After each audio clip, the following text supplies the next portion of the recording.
Mga master, alam ko po na medyo nabasa na siguro ninyo na pirma na lamang ni Pangulong Marcos yung kulang para talagang makakatanggap na ng 10,000 na cash allowance ang mga public school teachers.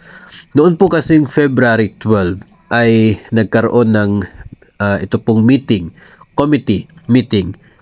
conference committee, no, ito po mga senador at kongresista, dahil nga merong hindi pagkakapareho sa bersyon nila dito po sa kanilang approved bills para taasan itong cash allowance. At noon pong March 12 ay submitted na sa Senado yung kanila pong report, at ito kanina lamang March 14 ay inaprubahan na, no, ng mga senador ang ito pong committee report ng mababa at mataas na kapulungan, no, na siya pong nagdetermine doon sa final version ng Kongreso tungkol sa Teaching Supplies Allowance Act, o ito pong Kabalikat sa Pagtuturo Act.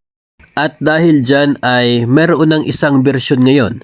Ang tanong ay kailan ba talaga magsisimula yung 10,000 na cash allowance? Sa press release ng Senado, mga master, ay sinabi po, no, nito pong si Senator Win Gatchalian, no, na siya po ay masaya, no, dito po sa nangyaring pagratifika nito pong Senado sa Bicameral Conference Committee report tungkol sa Kabalikat sa Pagtuturo Act. At ito nga, no, ito pong dalawang bills ay may ngaroon ng final version ang pagsisimula sa 10,000 pesos na teaching allowance ngayong darating na school year 2025 to 2026.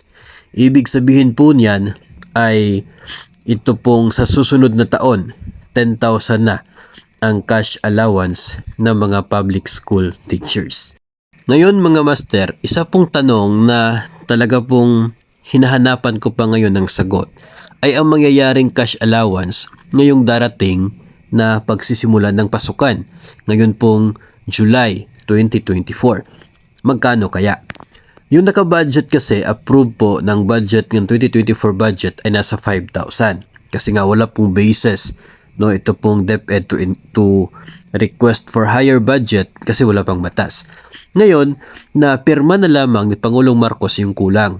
Doon kasi mga master sa bersyon ng dalawang mga bills na ito ay pare-pareho po na bago mag-release ng 10,000 cash allowance, one school year before ay 7,500 yung cash allowance na matatanggap.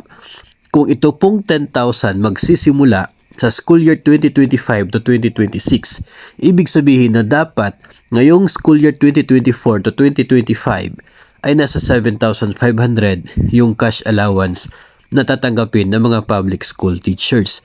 Kung pagbabasihan po natin yung version nila noong approved version po ng Senate at ng House of Representatives, hindi lamang pumalinaw dito kung yung bang 7.5 ay itutuloy ngayong taon, no? Kung magdadagdag ba ng pondo yung DBM para doon sa 5,000 existing budget na cash allowance, baka dagdagan ng 2.5 para 7.5 yung i-release ngayon.